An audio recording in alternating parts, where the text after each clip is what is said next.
Fianna Fáil leader Michael Martin has criticised dishonest and offensive campaigning by some anti-abortion groups, claiming they are deliberately spreading inaccuracies about what a yes vote in the May 25 referendum will mean. Mr. Martin rejected the suggestion that repealing the Eighth Amendment would lead to unlimited abortions or late-term terminations. He said that where there was a viable pregnancy, there would be a delivery, and he noted that obstetricians agreed on this point. It has also been suggested that the limits and regulations proposed in the legislation can't be trusted and that effectively there will be no limits. This is entirely wrong, he added. We should all remember that 5 years ago many people claimed that abortion on demand was being introduced because limits in that legislation wouldn't be respected. Those claims turned out to be false. Mr. Martin was speaking at an event hosted by Lawyers Together for Yes, at which he was joined by a number of his Fianna Fáil colleagues, including frontbench members Jim O'Callaghan, Billy Kelleher, and Timmy Dooley.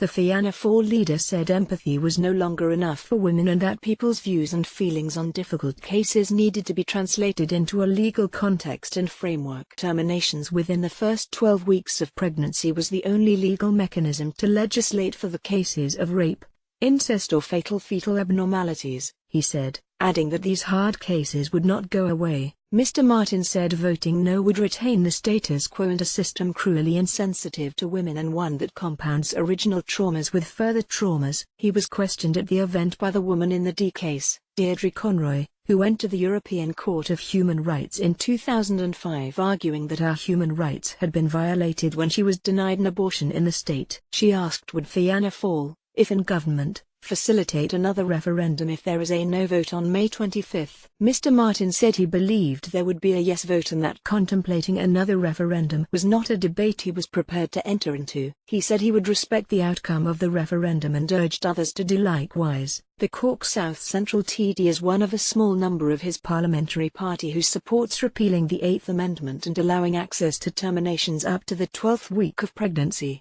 A photo call of Fianna Fáil members advocating a yes vote, including members of the parliamentary party, took place in Dublin afterwards.